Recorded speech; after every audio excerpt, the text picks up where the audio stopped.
मारो राजस्थान में सबसे पहले बात होगी शिक्षकों के सम्मान की। जयपुर में राज्य स्तरीय शिक्षक समारोह आयोजित हुआ, जिसमें उत्कृष्ट कार्यों के लिए शिक्षकों का सम्मान हुआ। फिर बात होगी प्रदेशवासियों को मिलने वाली सौगात की। आज गहलोत कैबिनेट की बैठक होगी, जिसमें पेट्रोल डीजल पर वैट घटाने पर मुहर लगेगी। साथ ही बात होगी महंगाई के खिलाफ मोर्चे की। इसको लेकर कांग्रेस ने जयपुर में पदयात्रा निकाली और आखिर में बात महामुकाबले की, महातैयारी की। बने रहिए हमारे साथ, देखते रहिए न्यूज 18 राजस्थान। और बुलेटिन की शुरुआत एक बड़ी खबर से। उदयपुर में एसीबी की बड़ी कार्रवाई सामने आई। विकास अधिकारी को ट्रैप किया गया। 15,000 रुपए की रिश्वत लेते हुए मजदूरी देने की एवज में यह रिश्वत मांग रहा था।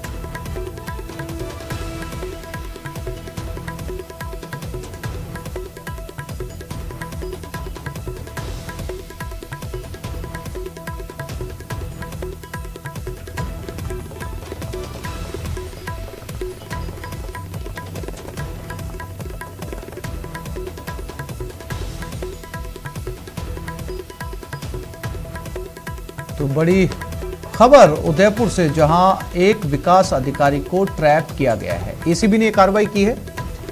ये विकास अधिकारी मजदूरी देने की एवज में 15,000 रुपए की रिश्वत मांग रहा था और रिश्वत लेते हुए ये अधिकारी ट्रैप हुआ। एसीबी की कार्रवाई उदयपुर में।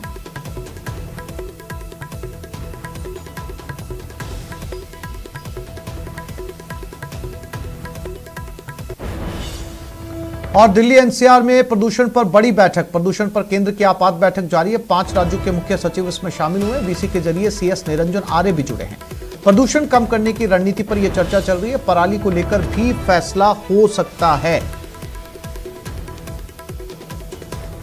5 राज्यों की यह बैठक है और दिल्ली एनसीआर में लगातार प्रदूषण बना हुआ है, जिसे स्मॉग कहा जा रहा है और कम होने का नाम नहीं ले रहा।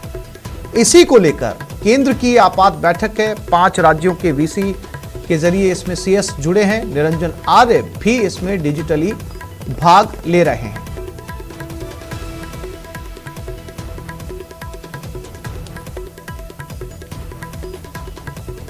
इस प्रदूषण को लेकर क्या कदम उठाए जाएं, कौन से ऐसे फैसले लिए जाएं जिससे देश की राजधानी दिल्ली या फिर एनसीआर में यह प्रदूषण कम हो जाए, क्योंकि पिछले कुछ दिनों से लगातार दिल्ली में धम गोटू माहौल बना हुआ है। सांस लेने में घुटन, हर तरफ जो है वो स्मॉग ही स्मॉग नजर आ रहा है। अरबाज अहमद हमारे साथ जुड़ गए। अरबाज, ये दिल्ली के लिए नई समस्या नहीं है। हर साल इस तरीके का प्रदूषण दिल्ली वासियों को झेलना पड़ता है और अब हालत ये हो गई है कि देश की राजधानी का ये प्रदूषण आसपास के राज्यों तक जाने लगा है। राजस्थान भी इससे अछूता नहीं है। बैठकें हर साल होती हैं, तमाम विचार विमर्श हर साल किए जाते हैं, लेकिन अब तक कोई ठोस नतीजा निकलकर सामने नहीं आया। सुप्रीम कोर्ट तक को यह कहना पड़ गया कि दिल्ली के अंदर लॉकडाउन लगाने जैसी स्थिति है, लॉकडाउन लगाने पर सरकार को विचार करना चाहिए। अरबाज जी बिल्कुल, देखिए ये जो पूरा मामला है न सिर्फ दिल्ली का है, एनसीआर का, बल्कि 5 राज्य इसकी चपेट में हैं। और आज मुख्य सचिव इस बात को लेकर के काफी गंभीर थे। निरंजन आर्य, उन्होंने साफ कहा कि जो खास तौर पर हमारे अलवर और भरतपुर जिले हैं, जो कि सिटे में हैं, बहुत सटे में हैं दिल्ली से, तो वहां पर जो भी एक्टिविटीज हैं जिनसे प्रदूषण बढ़ता है, जिनसे पराली जलाने की बात होती है, या वहां पर और भी कोई एक्टिविटीज है, उनको लेकर के मॉनिटरिंग करने की, उन पर सख्ती बरतने की, और खास तौर पर शादी ब्याहों में भी जो आतिशबाजी होती है और दूसरे जो समारोहों में जो आतिशबाजी होती है, उन तमाम चीजों पर रोकथाम करके एक्शन लेने की बात कही गई है। कहीं ना कहीं जो राजस्थान की तरफ से जो प्रदूषण में हिस्सेदारी होती है, उस पर रोकथाम करने की बात की गई है और विस्तृत अध्ययन करने की बात की गई है कि कौन कौन से ऐसे नए कारण हैं जिनकी वजह से लगातार प्रदूषण बढ़ रहा है, एयर क्वालिटी इंडेक्स गड़बड़ाता जा रहा है। और न सिर्फ राजस्थान बल्कि एनसीआर से जो धुआं आता है या स्मॉग आता है, उसको लेकर के क्या कारगर कदम अन्य राज्यों के साथ मिलकर के संयुक्त अभियान चला करके लिए जा सकते हैं। जी आसिफ। अरबाज, इसके अलावा एक और महत्वपूर्ण बात है, लगातार ये मुद्दा भी सामने आता रहा है कि पड़ोसी राज्यों में, राजधानी के पड़ोसी राज्यों में जब किसान पराली जलाते हैं तो उसका जो धुआं है वो भी राष्ट्रीय राजधानी क्षेत्र तक पहुंचता है और ये स्मॉग जो है वो लगातार बना रहता है।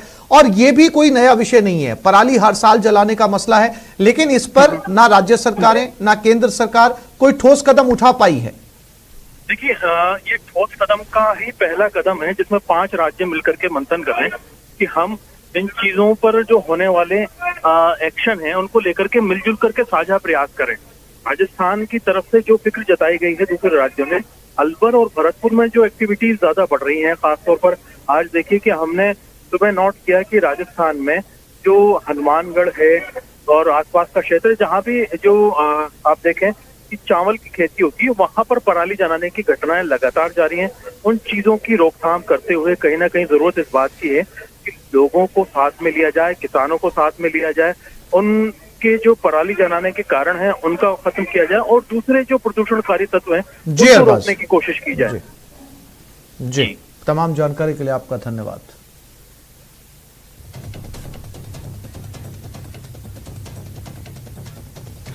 और चित्तौड़गढ़ में आग का कहर देखने को मिला। ऑटो पार्ट्स के गोदाम में आग लगी। नगरपालिका कॉलोनी की घटना, कोतवाली थाना इलाके में स्थित है गोदाम। आग लगने के कारणों का फिलहाल खुलासा नहीं हो पाया। आग बुझाने की कोशिशें जारी हैं।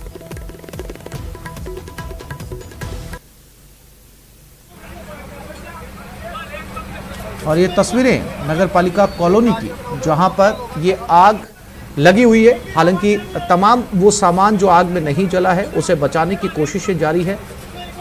तमाम आसपास के लोग वो सामान को दुकान से बाहर निकाल रहे हैं। दमकल मौके पर पहुंच चुका है, लेकिन अभी भी अंदर धुंध और धुआं साफ तौर पर नजर आ रहा है। चित्तौड़गढ़ के नगरपालिका कॉलोनी की ये तस्वीरें।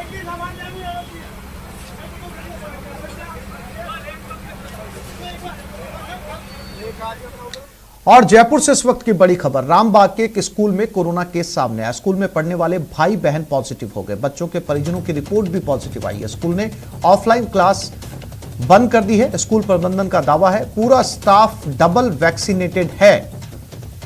तो जब से राजधानी या पूरे प्रदेश के अंदर 100% क्षमता के साथ स्कूल खुले हैं, खुलने के फौरन बाद में यह पहला मामला एक निजी स्कूल में जहां पर 2 बच्चे पॉजिटिव आए हैं। बताया जा रहा है कि दोनों बच्चे आपस में भाई बहन हैं और जब जानकारी ली गई तो पता चला कि उनके पेरेंट्स भी पॉजिटिव हैं।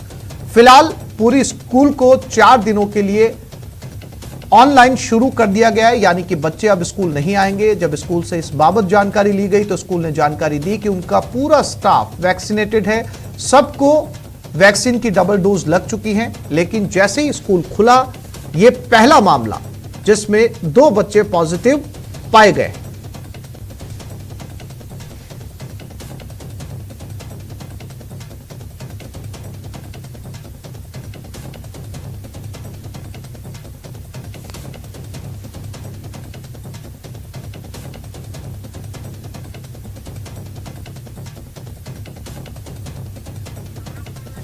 और इस खबर पर ज्यादा जानकारी के लिए बात करते हैं हमारे संवाददाता सौरभ गृहस्थी के साथ। सौरभ, बहुत अच्छे संकेत नहीं कहा जा सकता इसे, ये बहुत अच्छी खबर नहीं है बच्चों के लिहाज से, वो भी तब जब अभी बच्चों की वैक्सीन को मंजूरी नहीं मिली है। हालांकि तमाम वयस्क लोग जो हैं वो डबल डोज से वैक्सीनेटेड हो चुके हैं। 100% क्षमता के साथ स्कूल खोल दिए गए और स्कूल खुलते ही पहले नतीजे आपके सामने आए हैं। बहुत संभल कर एहतियात के साथ चलने की जरूरत है। सौरभ, आसिफ, देखिए कल से ही 100% क्षमता के साथ स्कूल जो है वो ओपन जो है वो किए गए हैं, लेकिन SMS स्कूल है रामबाग सर्कल के पास में, वहां के 2 बच्चे जो है वो कोरोना पॉजिटिव पाए गए हैं। कुछ दिन पहले इनके पिता को जो है वो बुखार आया था और उसके बाद जो उनकी माता है उनको भी जो है वो बुखार आया था, जिसके बाद इन्होंने टेस्ट कराया और टेस्ट की रिपोर्ट जो है वो आई है, चारों की जो है वो पॉजिटिव रिपोर्ट आई है। जिसके बाद स्कूल प्रबंधन ने भी एहतियात के रूप में कदम उठाए और 4 दिन के लिए स्कूल की जो ऑफलाइन क्लासेस थी उन्हें जो है वो बंद कर दिया गया है। लेकिन साथ में ही CMHO ने भी, क्योंकि जैसे ही मामला सामने आया उसके बाद सैंपलिंग के लिए टीमें जो है वो उनके घर पर और स्कूल में भेज दी गई हैं। अभी ये नहीं पता पड़ रहा है कि जो उनके माता पिता हैं उनको उनको वैक्सीनेशन हो चुका था या नहीं, लेकिन अभी चूंकि टीमें जो है वो गई हुई हैं, लेकिन इस दौरान जिस प्रकार से ये बात सामने आई है, स्कूलों में एक तरह से अभिभावकों में भी हड़कंप जो है वो साफ तौर पर देखने को मिल रहा है कि बच्चे जो है उनकी वैक्सीनेशन अभी हुआ नहीं है, और उससे पहले पहली बार इस प्रकार सौरभ, अब जब इस तरीके के मामले स्कूल खुलते ही सामने आने लगे हैं, तो क्या सरकार अपनी नीति में बदलाव करेगी या जो है वो पूरी कैपेसिटी को कम किया जाएगा, जैसे पहले स्कूल खोले गए थे 50% की कैपेसिटी के साथ? देखिए, ये कल से ही जो है वो स्कूल 100% क्षमता के साथ खोले गए हैं, और ये एक तरह से पहला ही मामला सामने आया है। इस लिहाज से अभी सरकार की तरफ से किसी भी प्रकार का इसमें कटौती का या और कोई निर्णय जो है वो नहीं लिया गया है। संभवतः इस मामले में राज्य सरकार जो है वो विचार करेगी और उसके बाद अपना निर्णय देगी, लेकिन ये एक बड़ा तरह से संकेत है कि स्कूल खुलने के साथ ही बच्चे जो है वो पॉजिटिव राजस्थान में भी अब आने लग गए। इस लिहाज से एहतियात बरतने को लेकर कुछ निर्देश जो है वो दिए जा सकते हैं। जी सौरभ, जानकारी के लिए आपका धन्यवाद।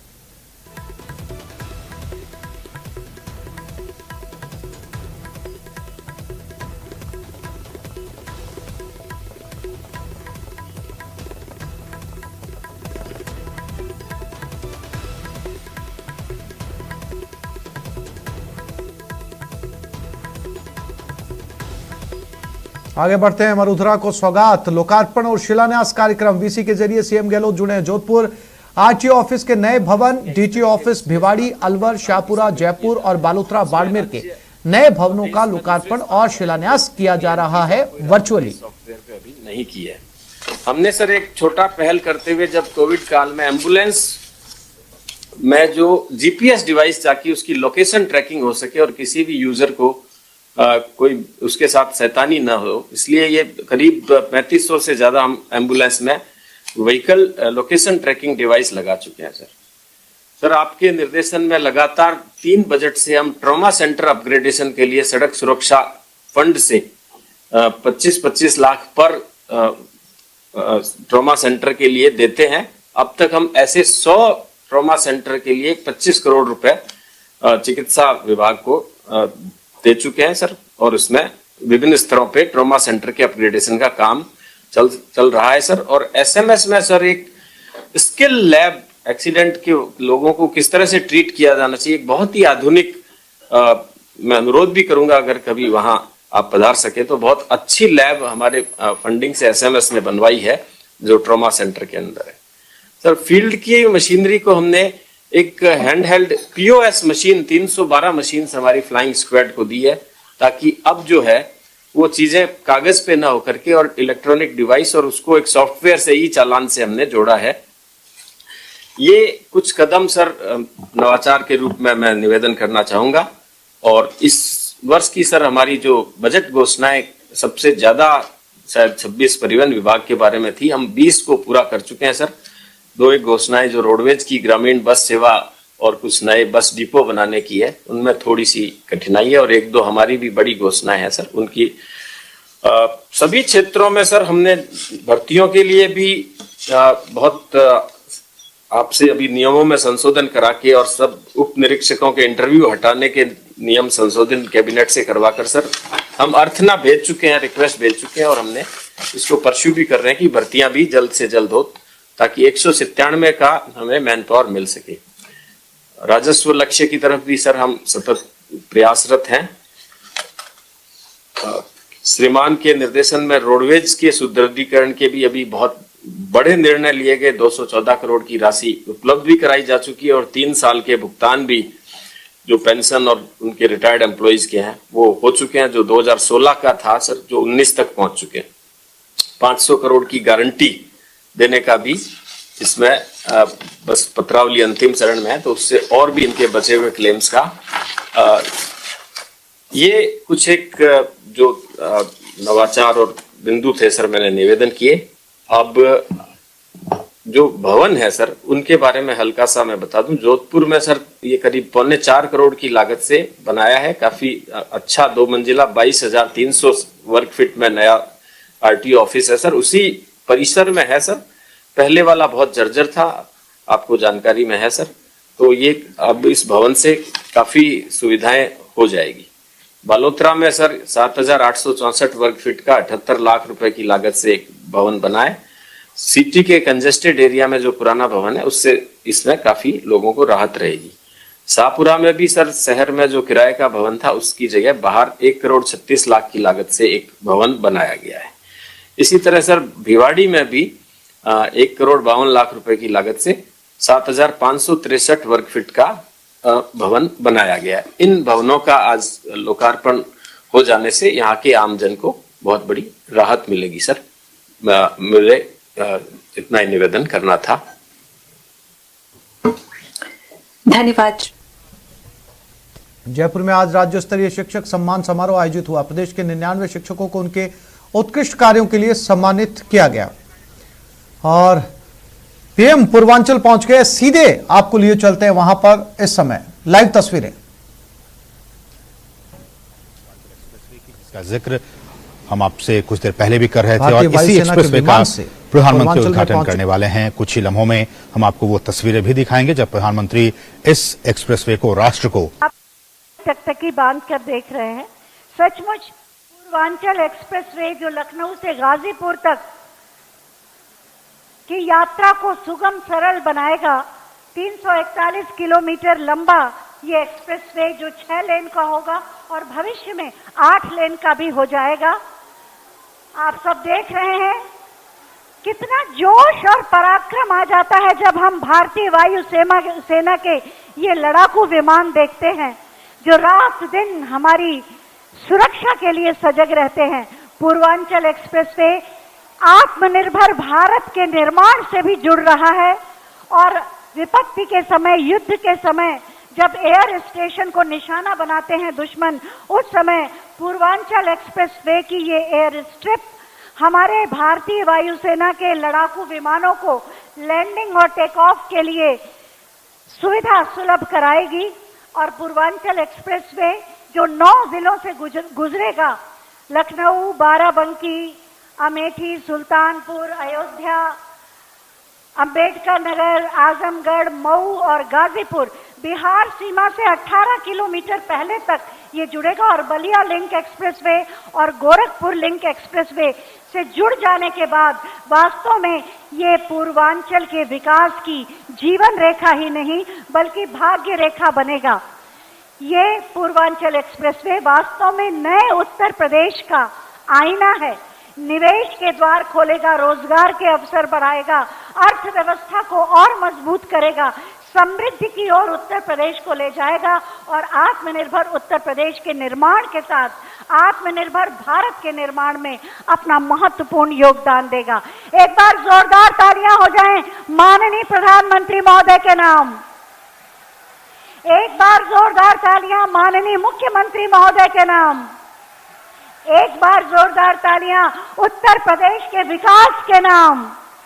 एक बार जोरदार तालियां पूर्वांचल एक्सप्रेसवे के नाम। पूर्वांचल एक्सप्रेसवे के निर्माण में जितने भी लोगों ने योगदान दिया, जरा एक बार जोरदार तालियां बजा दें। और एक बार जोरदार तालियां सुल्तानपुर की इस धरती और आप सबके लिए। और अब मैं माननीय श्री सूर्यभान सिंह जी से अनुरोध करूंगी कि सभा को संबोधित करने की कृपा करें।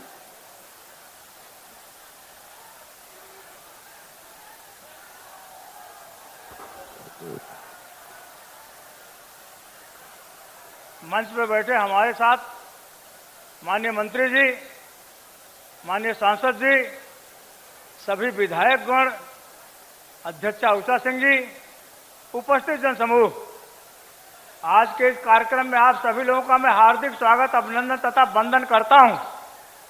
कि जनपद का सौभाग्य है कि सुल्तानपुर जनपद में आपको जो नजारा आप देख रहे हैं, आज 50-60 साल बीत गए आजादी से, आपको कभी भी देखने का ये अवसर नहीं मिला था।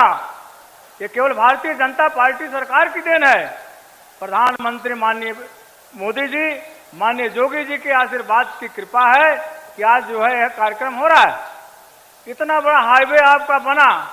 देखिए, भारतीय जनता पार्टी का जो एजेंडा था, आपने केंद्र और प्रदेश में सरकार बनाई, अब आपके हमारे एजेंडे के हिसाब से आपने काम किया। अब मैं अपन एक छोटे से ब्रेक के लिए रुक रहे हैं, जल्द लौटेंगे।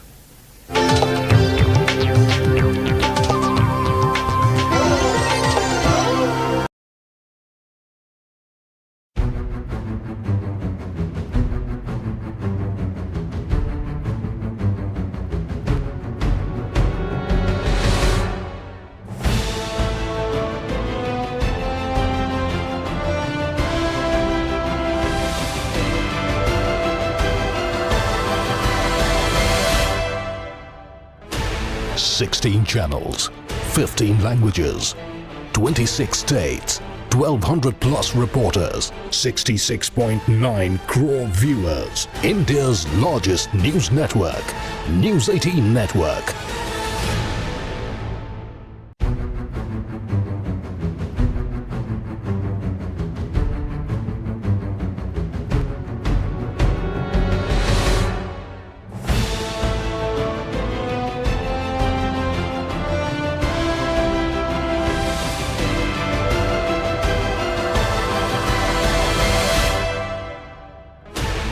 Sixteen channels, 15 languages, 26 states, 1,200 plus reporters, 66.9 crore viewers. India's largest news network, News 18 Network.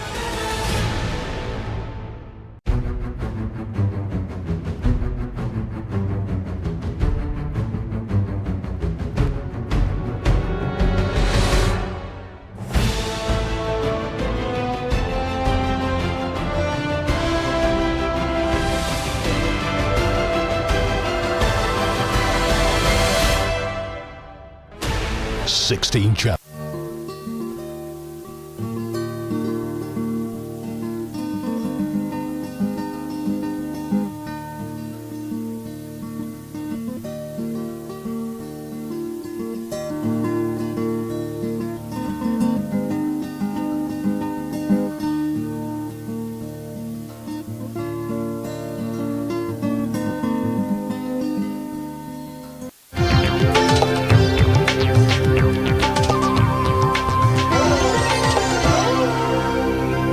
प्रधानमंत्री नरेंद्र मोदी सुल्तानपुर पहुंच चुके हैं। आपको दिखाते हैं सीधी लाइव तस्वीरें। वहां पर एक्सप्रेसवे का उद्घाटन करने के लिए भारतीय वायुसेना के विमान में वो यहां पर पहुंचे हैं और इस समय विमान लैंड कर चुका है और वो बाहर आते हुए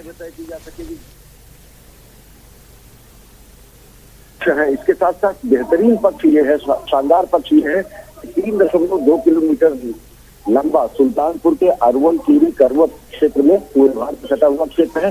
यह पिछड़ा क्षेत्र कुछ देर में जनता से रूबरू होंगे, संबोधित किया जाएगा। यहाँ पर ये स्पेशल एयर स्ट्रिप इस पर इस समय वो विमान में आपातकालीन स्थितियों में या फिर रणनीतिक जरूरतों के मुताबिक या फिर राष्ट्र की गौरव के लिए जब भी जिस तरीके से सुल्तानपुर से सीधी तस्वीरें भारतीय वायुसेना के हरक्यूलिस विमान से।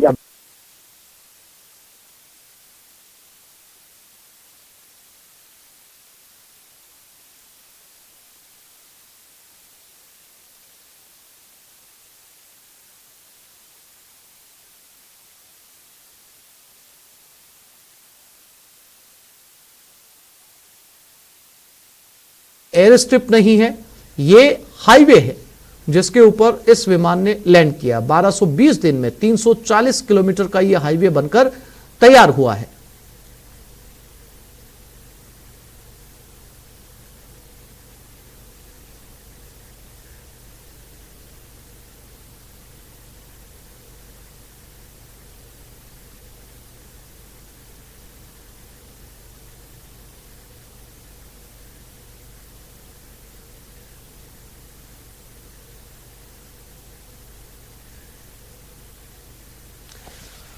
और यहां से वो मंच की तरफ रवाना होते हुए यूपी के मुख्यमंत्री योगी आदित्यनाथ भी उनके स्वागत के लिए यहां पर पहुंचे हैं और यहां से सीधा तो वो जनता से रूबरू होंगे जहां पर लोग उनके स्वागत के लिए पहुंचे हुए हैं।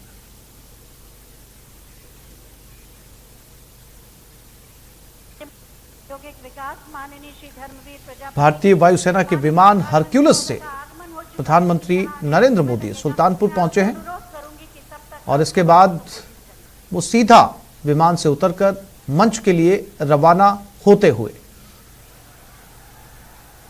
यूपी सीएम भी उनके लिए यहां पर पहुंचे हैं और कुछ ही देर में उनका कार्यक्रम एक्सप्रेसवे का उद्घाटन किया जाएगा। प्रधानमंत्री सुन ले, इतनी तेज आवाज में बोलिए, ऐसे बहुत कम मौके या फिर ये कहा जाए कि विरला ही तस्वीरें सामने आती है जहां पर किसी हाईवे पर किसी विमान का उतरना, वो भी सेना के विमान का हरक्यूलिस विमान इस हाईवे पर योगी जी का लैंड किया और उसमें खुद प्रधानमंत्री नरेंद्र मोदी यहां पर पहुंचे हैं। एक विकास की गंगा बहाने के लिए पूर्वांचल एक्सप्रेस का आज शिलान्यास आज आपको समर्पित होने जा रहा है।